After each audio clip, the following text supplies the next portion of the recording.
Good morning, everyone. Please turn to hymn number 41, Sweet By and By. First, second, and actually all three stanzas.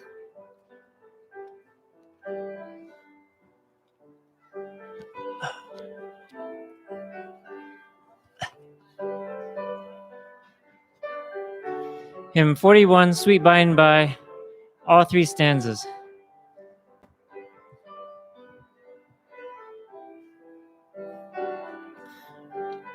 Ready? There's a land that is fairer than day, and by faith we can see it afar, for the Father waits over the way to prepare us a dwelling place there. In the sweet by and by, we shall meet at the beautiful shore. In the sweet by and by, we shall meet on that beautiful shore. We shall sing on that beautiful shore the melodious songs of the blessed, and our spirits shall sorrow no more. Not a sigh for the blessing of rest. In the sweet by and by, we shall meet on that beautiful shore. In the sweet by and by, we shall meet on that beautiful shore. To our bountiful Father above, we will offer our tribute of praise for the glorious gift of his love and the blessings that hallow our days. In the sweet by and by, we shall meet on that beautiful shore. In the sweet by and by, we shall meet on that beautiful shore.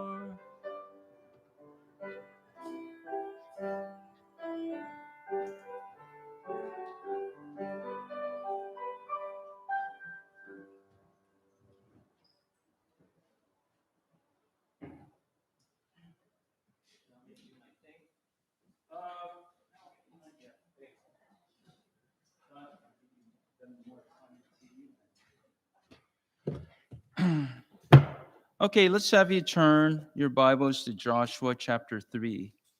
Joshua 3. Okay, so Joshua 3:17. So let's turn to that and see what it says.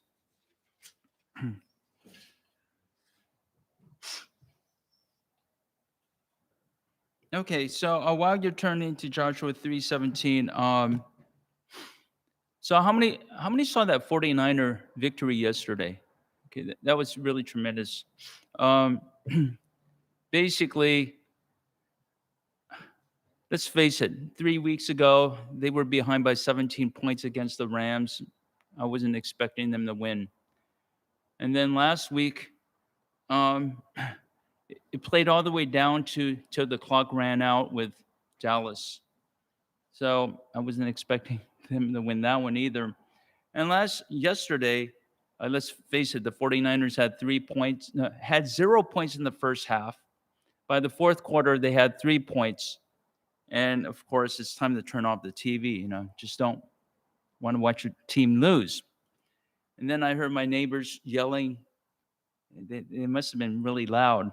And then I said, "Oh, it's time to turn on the TV." And of course, for those of you who saw it, I think with 6 minutes left, the other team, Green Bay, tried to punt, and then one of our players blocked the punt. The ball disappeared. No one knew where it was. Even I couldn't see it on the screen. And then someone saw the ball, picked it up, ran it in for a touchdown. And then, of course, we won with another field goal at the last second. So that was really scary. I think one reason I don't watch when my team is losing is it raises my blood pressure. And the doctor says don't raise your blood pressure, especially over just football. So that was really something. Good news. Okay, that was good news, but better news is Mayor London Breed announced that San Francisco, the cases of COVID is going down, and If you like to guess how many are in the hospital with the Omicron virus, 3 whole people in San Francisco are in the hospital with COVID virus Omicron. And out of the 3 people, they were unvaccinated. So I'm glad that it's getting better. And as the news continues, hopefully it gets better and better every day. Ironically, next week, if the 49ers are playing, I'm going to be in Tampa Bay where they're playing. So, I'm tempted to wear that 49er hat you gave me, Benny, several years ago. So I can get behind the TV announcer and wave my hand if we happen to win. When we lose, no one.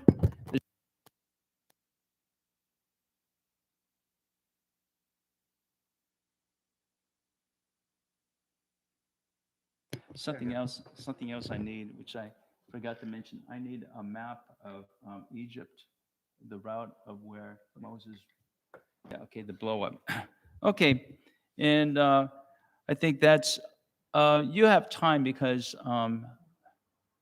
well, actually, you don't have time because you have to speak right after me now. Okay, so that's good news about the virus. Um, so at this point, Willie wants to actually say something about the election, right? So.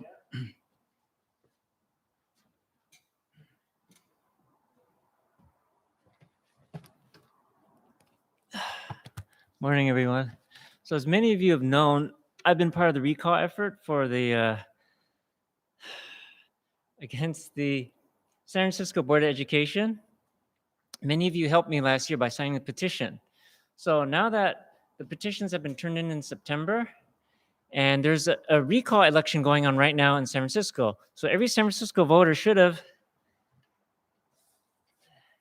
received a ballot in the mail that looks like this. This, believe it or not, is related to this, the recall of these 3 board members. And the tricky part about the ballot is you have to select yes to recall them. I think my dad read it, or my dad saw it and said, why would I want to vote for these people? No, you're not voting you're voting yes to recall them. So if you're a San Francisco voter or have ties to San Francisco voters, please urge them. For me, I'm voting yes, because this group, they're the ones that wanted to rename all the schools when they're all closed. While they're all closed, just because the names were too white. I mean, they want to rename Washington because he had slaves. Okay, they want to rename Roosevelt Middle School because they didn't know, the community didn't know which Roosevelt the school was named after. So they said, oh, we better rename it. And they want to rename Alamo Elementary School because they thought it was the Alamo in Texas. The school is named after a Spanish word for tree. The board knew that this process was flawed, and yet they still voted in favor of the recommendations. This is just a reflection of how the board thinks. The biggest objective thing, $125 million deficit the school board our district has incurred. The state is about to take over the school district. It's going to take a decade to recover from that. My daughter is in elementary school. 10 years, she's going to be in high school. She's going to be out of the system by the time San Francisco recovers from that. And lastly, this board is very anti-Asian. Collins herself had anti-Asian tweets. They removed merit-based admissions to Lowell specifically because they wanted more minorities. The Asians didn't count as minorities. They were considered white because they were too high population. So instead of building up the middle schools where these disadvantaged kids are coming from, they decided to lower the standards. What does that tell our kids? That, oh, people will lower standards for you so you can get a job. When you apply for a job, you meet the qualifications. No one's going to lower their standards for you. So this is now down to this. If you receive one of these and you don't know what it is, because I looked at it and said, what is this? I usually throw it away. Okay, don't throw it away, please. This is your ballot. This is your ballot that you need to vote for. And these incompetent commissioners, we need to get them out. The Chronicle just had an article published yesterday they endorsed the recall as well, as well as a whole bunch of other people. You may have received this. It's a lot of reading, but the bottom line is, at least for me, you want to vote yes. You need to turn them in by February 15th. That's it. Thank you. Oh, let me get my Bible.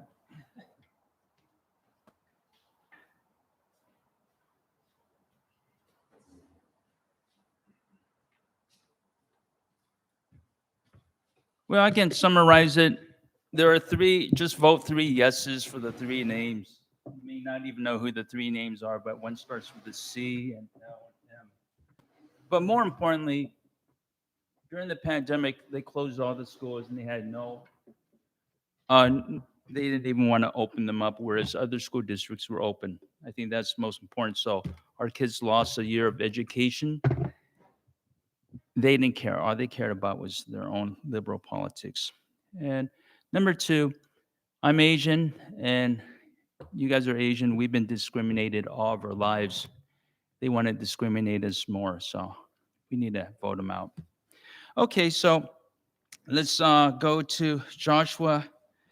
And I mentioned this back in October. So let's look at Joshua 3:17. States as follows. And the priest that bare the ark of the covenant of the Lord stood firm on dry ground in the midst of the Jordan, and all the Israelites that passed over dry ground until all the people were passed clean over into Jordan. And it came to pass that when all the people were clean passed over Jordan, that the Lord spake unto Joshua, saying, Take you 12 men out of the people, and out of every tribe of man. Command ye them, saying, Take you hence from amidst of the Jordan, out of the place where the priest's feet stood firm, 12 stones, and you will carry them over with you, and leave them in a lodging place where ye shall lodge this night. Okay, so they created a memorial. So let's bow for a word of prayer. Okay, dear God, we want to thank you that we can worship you today. Be with us when we learn more about the book of Joshua. In Jesus' name, amen. So the summary was this, and I'm going to ask questions in the audience because you've been following the Exodus. So basically, summary is the Jews have been wandering. So the Jews left Egypt, and they've been wandering for 40 years. And after 40 years, everyone died. No one remembers the plague. So in theory, people didn't live back that long back then, especially if you have to live in the desert. And no one remembered the plague. And so therefore, as they're about to step into the new promised land, God wanted a memorial. The memorial was to be built in stone, 1 stone for each tribe. Now, the Jews had 2 memorials. The first memorial is they have to do the Passover once a year. And the second memorial that they have is every time they look at the ark, young people would say, What is that ark? And someone would say, The ark is the presence of God among us. Okay? And maybe there are 2 more memorials. The pillar of fire, and the pillar of cloud. And the young people would say, What's the pillar of cloud mean? It means God's protecting us from the heat. And what's the pillar of the fire? God is protecting us at night with the pillar of fire. So they don't remember very much. So I will actually ask Sean on this one. When they crossed the Jordan River, what situation back in Exodus does that remind you where they crossed the river stopped flowing, they crossed it, the land was dry, and they crossed over to the other side? Yeah, during the parting of the sea. So why did God have to part the Red Sea and part the Jordan River twice? Because no one was alive from the first one to remember the second one. So God has to show that besides doing a miracle of the sea, which Willie showed earlier how deep the sea is, I also have control of the river, and the river was totally dry. So the Jews haven't really seen the 10 plagues, because everyone died. They didn't see the parting of the Red Sea. So God says there are many things you haven't seen because the last generation saw the plagues. The last generation saw the parting. The last generation saw the Egyptians being killed. You guys don't remember much of anything because everyone died. So he created a new memorial. The new memorial is a covenant. The covenant is, I promise you guys, you will get this land. Okay, every time you look at the 12 stones, you'll remember I promised them. And then after you take over the land, you'll look at the stone, and the next generation would say, what does these stones represent? It represents once upon a time we were slaves, and now God has given us this land. And I got news for you. Where is our stones? Okay, and the stone is this, the Bible. This is our memorial. That's why I always believe that everybody in church, whether it be adult church or middle church or high school church, has to bring a Bible. This is our memorial. You see, people may not remember what God did 2,000 years ago, but this does, and therefore everything this says, I believe. And everything that I believe comes from this memorial. People wrote this down. That's why if you're teaching Sunday school or you're teaching anything here, or even if you're in church, you have to bring this. And, I say this all the time. I may be old-fashioned, but young people see what we bring, okay?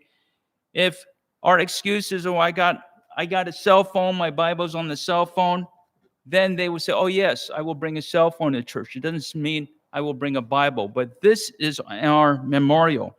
God felt that memorials was important. If God said, oh, yeah, you know what, we don't need memorials, what would happen is the next generation would forget who God is. If we don't need the Bible, the same thing will happen. So God also promised them this, and I thought it was a very good promise. 20 in Exodus 23:20. So let's have you turn to Exodus 23:20. And the reason I'm having you turn to that is because I didn't remember God promised this. It's such an unusual promise that I overlooked it. Exodus 23 verse 20 states this. It's a small verse. It's not even in big letters. Behold, I send an angel before thee to keep thee in the way and to bring thee into the place which I have prepared. Okay? So he said this 40 years ago. No one's going to remember that, right? No one's going to remember, oh yeah, God, I remember God told me that he's going to send us an angel that's going to step in front of us. Now, he said this 40 years ago to Moses when he told Moses, look, I'm about to bring you into the promised land. All you have to do is step in the promised land. The angel will do everything for you. But it didn't work like that, okay? They came to the promised land, and they refused to go into the promised land. And God says, you don't want it, you don't get it. The next generation gets it. So last time I spoke about, they walked into the promised land, and the first city they saw was Jericho. And I talked about the walled city of Jericho, that God says, you know what? You guys will get Jericho, you do nothing, okay? All you have to do is follow the following example. You walk around the city one time. The first day, one time the second day, one time the third day, the fourth day, the fifth day. On the seventh day, you walk around it 7 times. I'm not good at math, but I'm going to give Brandon this math problem, okay? If the city is 1 mile wide and if it's a perfect circle, you're an engineer, right? How large is the circumference? Is that called circumference? Yeah, all the way around, okay? So I did the math problem in my head, Brendan. My math problem was, I don't know how to do circles, but I know how to do squares. The city is a square wide, and so therefore it's 4 miles around, right? 4 miles that way, that way, that way, that way. So I'm going to have Brendan figure out the math on if the city were 1 mile wide, if it were a circle, what would be the distance? Okay, because I want to be fair to the Jews on this one, how much faith it took. So, so eventually on the seventh day, they had to walk around it 7 times, and that's why I didn't want to be too presumptuous on how far they had to walk, because 7 times my number, 7 times 4 miles is 28 miles, a lot to walk, okay? And so therefore, I'm sure some of the Jews didn't have the faith, and they said, hey, wait a second. After we walk 30 miles, I think we're too tired to fight this battle, okay? I remember when we were trying to buy this piece of property, and you guys were there. So several of you guys actually remember. We couldn't afford the property, and I mentioned, $1.5 million, and somehow we negotiated. We only had 700,000. We didn't even have 700,000. We had 20% of 700,000, and I can't do that math. But if you guys want to do the math, what's 20% of 7? Back then, you only needed 20% down. So if you know what 20% of 700,000 is, but I do know what 20% of $1 million is.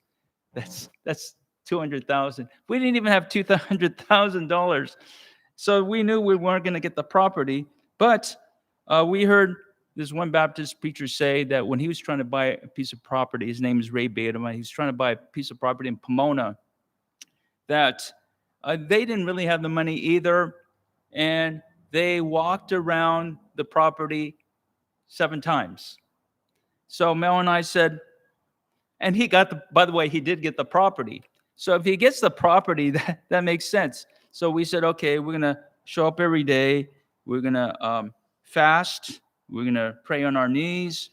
We're going to walk around 7 times. I think we did this 7 times, basically. But we never walked around this block 7 times 7.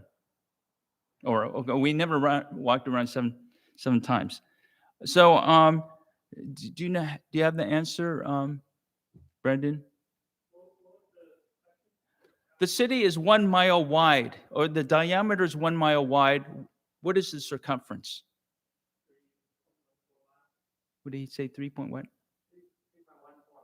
3.1. Okay, so 3.1, 3 times 7 is 20. 21 miles is still a lot. When's the last time you guys walked 21 miles? Okay. Last time I walked 21 miles with. Oh no, I didn't. That was only 10 miles. I haven't walked. Has anyone walked over 20 miles in one day? Okay, so it takes a lot. I think God tests was the faith. The faith was you walk around 21 miles and then you fight. Okay, and I'll tell you. I mentioned this in Africa. I walked 1.5 miles in the desert. I'm assuming Israel is a desert, and then the guy tries to rob me. Now I have to use all the rest of my energy outrunning this black guy that's much younger than me. And my excuse is, if he kills me, at least I walked 1.5 miles. But I can imagine, has anyone in this audience walked over 20 miles in one day? Nobody? Okay. Has anyone in this audience walked 10 miles in one day? Okay, you and I, right? No, oh, you have? Very good. And how did you feel after the 10 miles? Really tired, okay? So it took the Jews a lot of faith to say, okay, God, we're going to walk the 21 miles or the 28 miles. We will be dead tired, and then we will be ready for battle. Now, some may remember, like Joshua, oh yes, but God said back in Exodus 23, verse 20, that he will send an angel. And for those of you who, I believe it was a test for the Jews, okay? The test for the Jews wasn't whether or not they can walk 21 to 28 miles. The test is whether you have faith that you can still win this battle. And most of you guys know the Jews won the battle, right? The on the seventh time, they blew their horns, and after they blew the horns, they yelled God's name. The walls collapsed, and then the Jews won. Not a single Jew died. They won the battle. So the Jews passed their test. The test was called Jericho. The test was not whether or not they were strong. The test, I actually believe, was the walking of the distance. Okay, the question is, would you have passed that test? So why are the Jews 40 years later with so much faith, and the Jews 40 years before with so little faith? So I had to read what happened between Moses and Jericho to see what God did to prepare their faith. So let's have you turn to Exodus 17. Now, I'm not going to finish all this, but I believe that God is very wise. You see, when Melvin was talking about Joshua had to bring all his brothers into Egypt this morning, I said to myself, why would God want to do that? He knew they were going to be slaves. And then he knew they would have to eventually leave Egypt. Why not just keep them there, make it rain in Israel, and not go through all the slavery thing? And I think the answer is this. If they were never slaves, they would never see the miracles of the 10 plagues. They would just live and say, oh, who's God? We've been living here forever. There's no faith. But they saw tremendous things, and God felt it was important that we see tremendous things in Exodus so we know that they have a great God. So it was like, oh yeah, it makes sense. In order for our God to be great, we need trials, okay? We need to see miracles. So they leave Egypt, and let's show this first slide. And usually my miracle Lowell people are doing the thing here, but they're in the Bible Olympics right now. So all you have to do is turn it. So that, whereas in the other days, they have it lifted up. So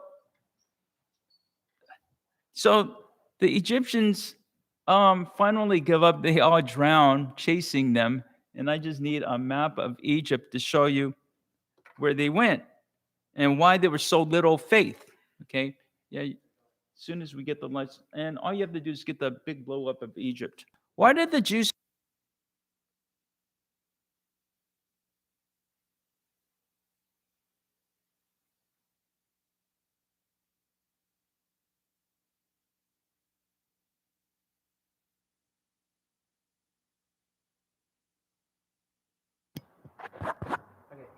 Does it work now? Okay.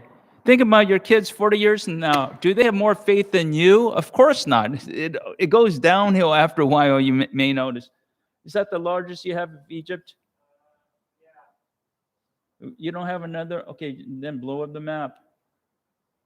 Don't you? Isn't there in your oh, you're using the wrong computer? Oh, okay. I should have told you that this morning. Okay. Okay, so this is the biggest you can blow it up. Okay, so in the future, you can bring the other. Where's the other computer? Oh, we have to use it for. Okay, so we learned so many things. So the Jews could have left the right way. Okay, so the pillar of fire, the pillar of. I'm going to take this off anyway. The pillar of fire and the pillar of the cloud could have come this way, straight to Israel, but it went down this way. Okay, this is a terrible way. But one reason why God did not want to go this way is because he knew people were living here that were waiting to kill them. And once they are ready to be killed, the Jews would lose their faith and say, why did God bring us out here to die? Well, they came here, and then the Egyptians came after them, and they said the same thing. Why did God bring us here to die? And the answer is, this is to train your faith. And he opened up the Red Sea, and they saw the Egyptians die, and they were on this side now. And as they were on this side, by the way, if you want to know where the Jews went, they never came up this way. God just knew they would be slaughtered and they didn't have enough faith. He had them come this way. Okay. But on this side, eventually, and you can turn on the lights. Thanks. In Exodus 17, they still weren't ready. So I think I mentioned this last time. And so they weren't ready, and they met the first nation that hated them. So I get all the A nations mixed up, the Amalekites, the Amaleks. So these are the Amaleks, okay? So Exodus 17, verse 8. Here they are, just old people, young people, no weapons, and all of a sudden they are attacked by the Amaleks, okay? The Amaleks, Exodus 17, verse 8. And it says, then came Amalek and fought with Israel, okay? So the Jews didn't stand a chance. And then God said to Moses, look, oh yeah, can someone turn these blinds here so yeah, get more light, thanks. God said, look, you guys believe you don't have a chance? And of course, Benny may disagree with me, but I didn't think the 49ers had a chance yesterday either. But the only difference is it's only a game. These guys are about to die. They don't think they have a chance. So therefore, God says, look, your God is the God of Moses. And some of you guys think that Moses is the old man. He did some miracles with the sea, but it's different when he does the miracle with the sea. All you do is you watch the old man do the miracle. Now you have to do the miracle. You have to pick up the sword. You have to kill the enemy. That's a different miracle. It's different to see someone else do the miracle. It's different when you have to do the miracle. And likewise, Benny, it's amazing that I can see the 49ers do it, but I know I cannot do it, okay? So he said, look, Jews, Moses did the miracle. Isn't that a clue that you can do the miracle? Plus, I promised you the angel will fight for you. And of course, many of them say, please, I know Moses can do the miracle, but I am not Moses, okay? None of you guys think you're Moses, right? I'm not Moses. Maybe Moses can kill everybody himself because he is of God. And in verse number 9, and Moses said unto Joshua, choose us out men and go out to fight with Amalek. Tomorrow I will stand on the top of the hill with the rod of God in my hand. Okay? So what happens? So Moses tells the Jews, look, I did the miracles. You haven't done the miracles. You're about to do the miracle, but I know you don't have any faith. Okay? And I'll be honest. None of you guys would actually believe Moses to pick up I don't even know if I don't think they had swords. When you leave Egypt, you just have sticks. None of you guys believe you're going to win sticks over sword. But Moses said, God told me this.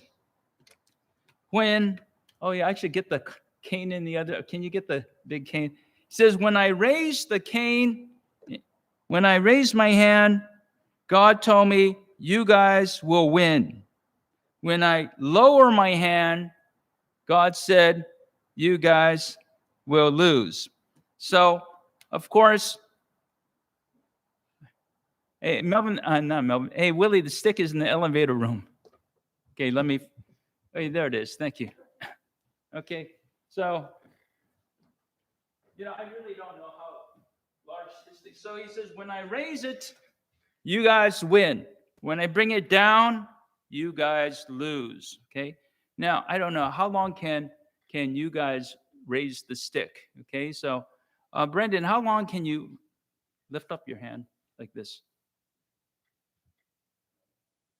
An hour? I can't. I watch 10 minutes. Good. I watch Survivors. You ever watch Survivors? You raise the stick, and whoever raises the stick the longest. So he couldn't do it. And then Joshua and Caleb said, okay, we will help you raise your hand. But the important part was, so the other guys were fighting, and they noticed, hey, look, his hand's up. I actually won. Okay, that's building faith. Faith is seeing and doing. It's not just seeing. They saw Moses do the miracle, but they didn't do the miracle. And then they said, "Oh, I'm losing." They look, "Oh, Moses' hand is going down. Oh, God is actually keeping his word." So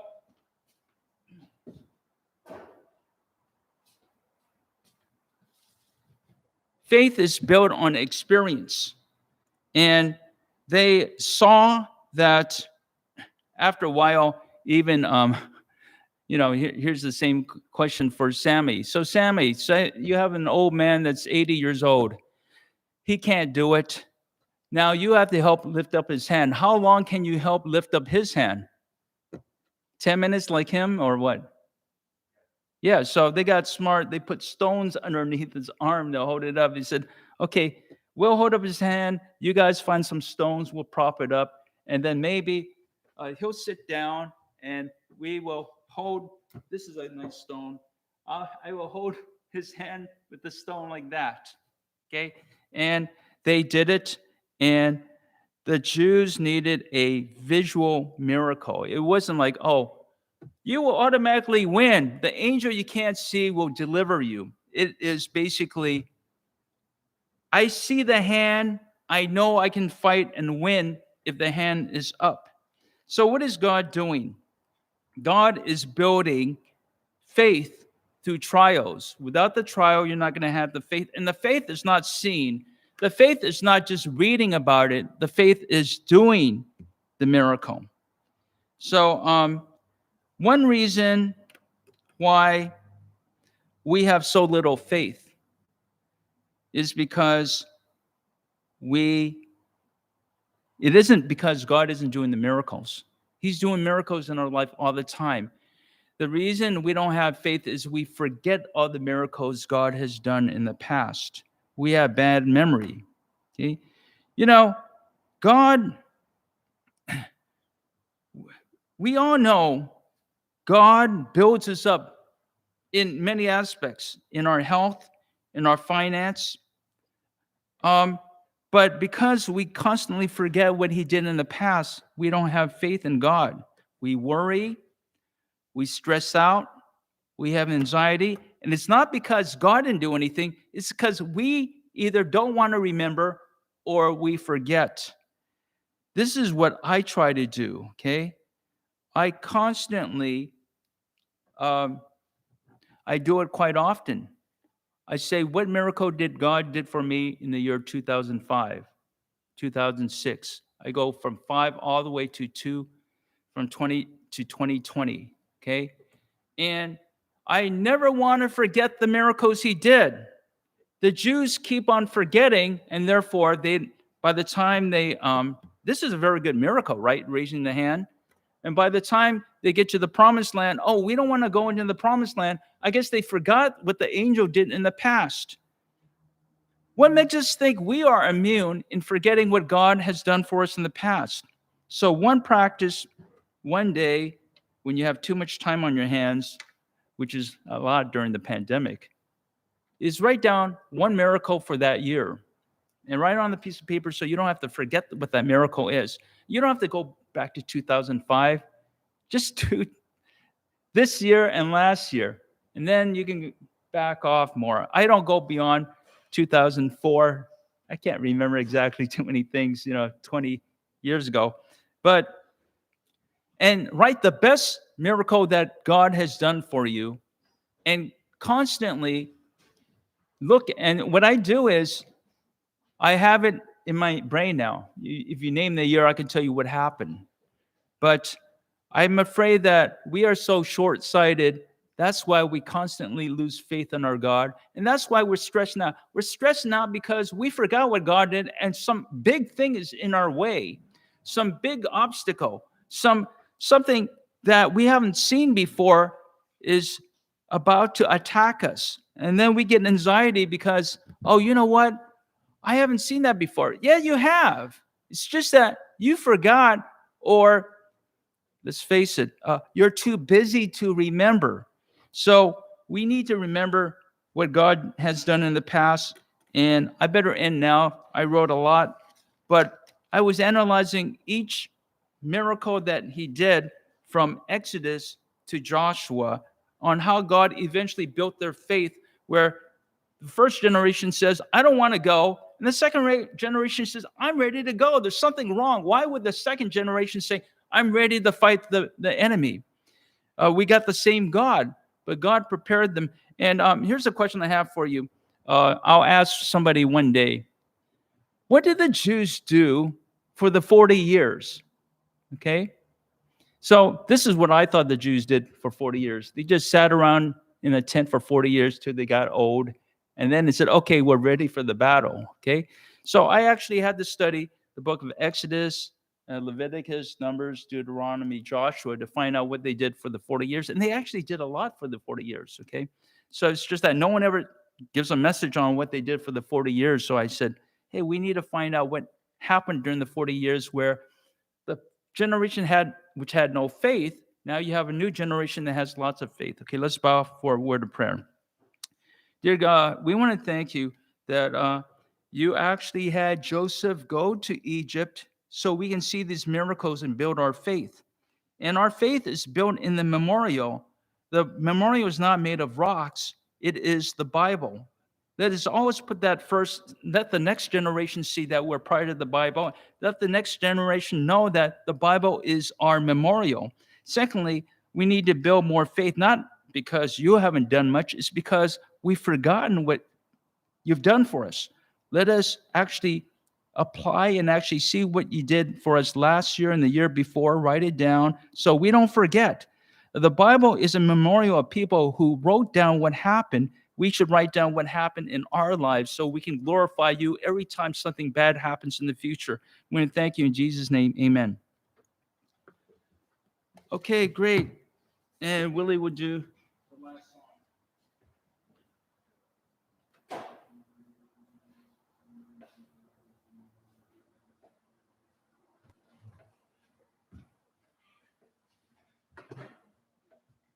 'Please turn to hymn 56, please.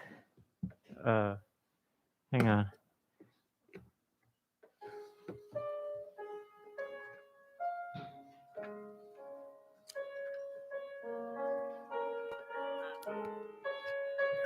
'56, first, second, and last. Ready? Sing the wondrous love of Jesus. Sing his mercy and his grace. In the mansions bright and blessed, he'll prepare for us a place. When we all get to heaven, what a day of rejoicing that will be. When we all see Jesus, we'll sing and shout the victory. While we walk the pilgrim pathway, clouds will overspread the sky. But when traveling days are over, not a shadow, not a sigh. When we all get to heaven, what a day of rejoicing that will be. When we all see Jesus, we'll sing and shout the victory. Onward to the prize before us, soon his beauty will behold. Soon the pearly gates will open, we shall tread the streets of gold. When we all get to heaven, what a day of rejoicing that will be. When we all see Jesus, we'll sing and shout the victory.